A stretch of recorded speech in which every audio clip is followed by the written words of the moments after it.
YouTube property tours has blown up since the pandemic. If you're an enthusiast like me, you like to see what's behind the curtain of multi-million dollar homes. And if you're a realtor, it's an amazing opportunity because you get to show off your property to people from all over the world who can afford to buy into that property and don't necessarily reside where the property is at the moment. Yeah. My name is Uchi and I'm a practicing architect in Nigeria. And I hope you find this video informative and interesting as I try to break down some unspoken aspects of some of these property tours that we see on YouTube.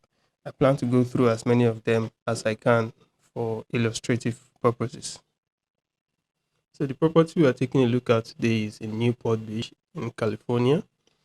It's a waterfront property, and as we all know, waterfront properties are the most expensive kind. So it's $47 million, but it should not be evaluated at face value because, again, we're talking of California, the most expensive and desirable place to live in the US. And we're talking of the waterfront, the most expensive kind of real estate. And then it's on 3.5 lots, which, from the look of things, from the area shots and things like that, it's at least um, two times the average size of the lot in the same vicinity and the same area. So it's a luxury property within a luxury location. That's within a luxury location, if you get the gist. So this house is warm and inviting. It's not cold. It has a homey feel. And that's rare. You cannot say that of a lot of modern properties.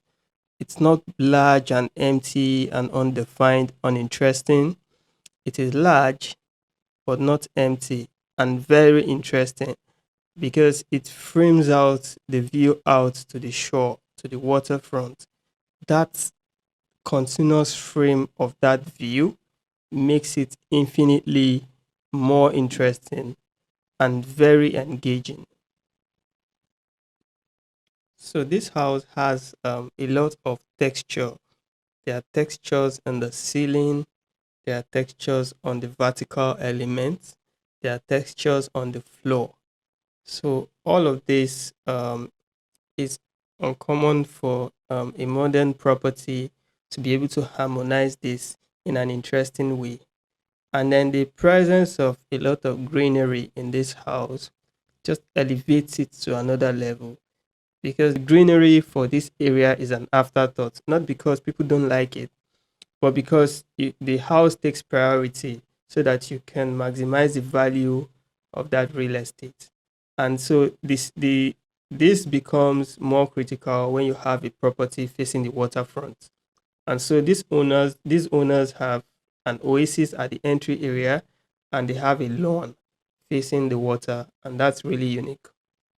The features that you get when you buy this property, it has an infinity pool as well, just because it's been renovated to modern standards. And then um, it's on 3.5 lots. So coming into the property, going through the front door, going through the street entry, you get into an oasis.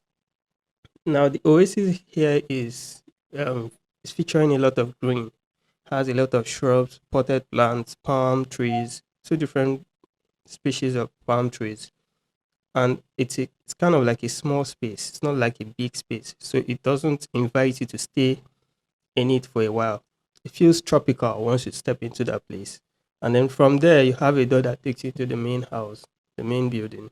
So when you step into the main building, you have the dining at the fulcrum right in front of you.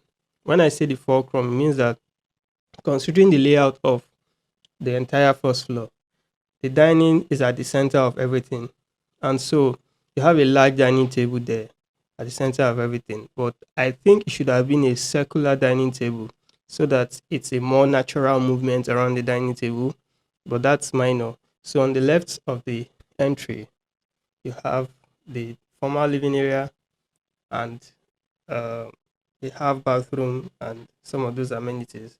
Then on the right hand side, you have the family room and the kitchen, and then some other amenities behind it, like the working kitchen. The first floor has big furniture, and I think there's a mismatch there because there's room. It's a large, expansive space.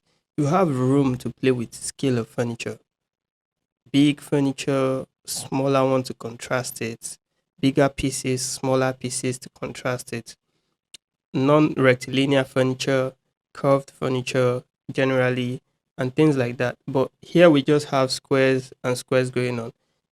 It seems to me like this is the owner's preference.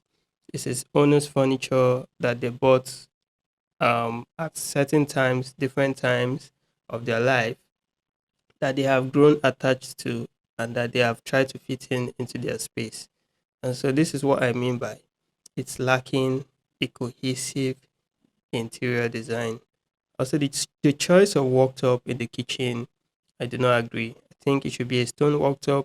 The worktop has um, the cork worktop is bound to give you problems in the future at some point, and that will be a mess to replace. So the time to replace it is probably now. The faucets in the kitchen, they do not look good. I mean, if you have seen a decent Maggie and Co kitchen, you know it's a far cry from what you're seeing here in terms of the quality of the hardware, the faucets, the handles of the drawers and cabinets. Those are the details that I wish they would change in this kitchen because it would immediately you change the worktop, you change the faucets, you change the handles and the knobs. Immediately it takes this kitchen from what I would call like a six and a half, so like a nine, eight and then right in front of you after the dining takes you out again to the shore front, to the waterfront, and access to your own dock and whatever yachts or boats you have parked in front of there. All that is beautiful. I like the layout. I think it's very functional. Then I like the zoning as well. I like the way the kitchen is zoned to the family room area, and it's not necessarily visible or immediately visible on entry. So those things are very, very good. I like the use of texture in the house. I like the bulkhead that goes around to hide the blinds, the automatic blinds that come down. All perks of a renovated house that you get. Now, what you don't get is a cohesive interior design. Because looking at the general interior design, the formal living room it has big furniture, and I don't know why. Because the space is big, but putting big furniture there just takes up whatever space you have to live there. So I would not entertain that size of furniture there because I just think it's bogus. And the coffee table looks like something that should be in the one and not necessarily in this house. I mean, now Naomi would have loved this coffee table in the living room at the one, if you know what I mean. So the staircase area, very beautiful, has a glass encasement that exposes it to that oasis on the entry. But underneath the staircase looks like somebody ran out of ideas as to what to do there. Now going to the second floor, that's where I have an issue. I have issues with the layout of the second floor. I like the fact that that's a private zone of the house. It's beautiful. But I do not like the fact that you have such expansive view of the water. It's even an east facing view. For those of you who don't know, east facing view means that because the sun rises in the east, you're waking up to the sunrise. Yeah. And so that kind of beauty, to capture it and to have only the master bedroom and the office having that view is kind of awkward because you're buying a house like this because you want to wake up to that view and you want as many bedrooms in your house, your kids' bedroom as possible to have access to the same experience. So that's where I have an issue because it looks like this owner has laid it out for his own style of living because he probably lived there with his wife.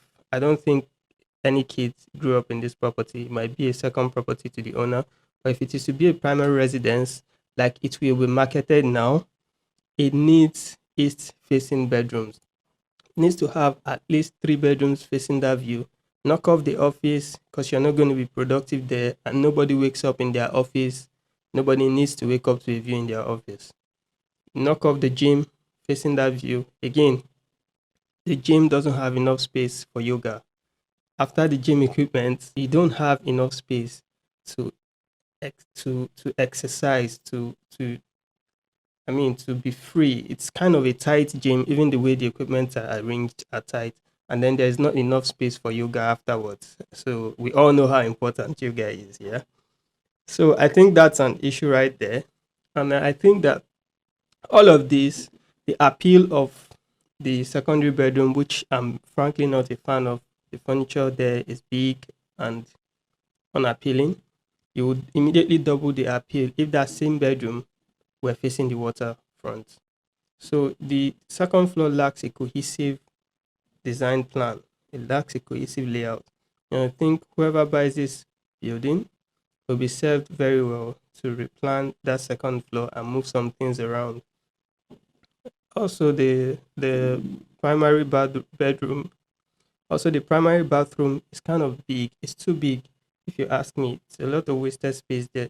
So that's what convinces me that you can have an additional bedroom in that second floor, one that's facing the street, and have three bedrooms, including the master, facing the water. So that would be a more ideal layout for this kind of building. And like I said, this is not a review of this property. It's just highlighting things that I think could be improved on and other things that I think were missed in terms of the general sense of this property. It doesn't look like a family house just yet.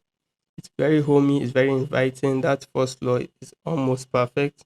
But then when you get to the second floor, you begin to notice that this owner prioritizes his use of the property over a family use of the property. And that's why I know that it's probably a second home or a vacation home. But then who wants to vacation at a beachside house and not wake up to the view? Yeah, big question mark. So maybe he had no kids, maybe his wife, himself and his wife were the ones living here. All those are possible, but this needs something. So thank you for watching. Um, I like to know what you think. These are my personal opinions. If you don't like it, let me hear from you in the comments. If you like it, let me hear from you in the comments because I want to modify this going forward. Thank you for watching. See you later.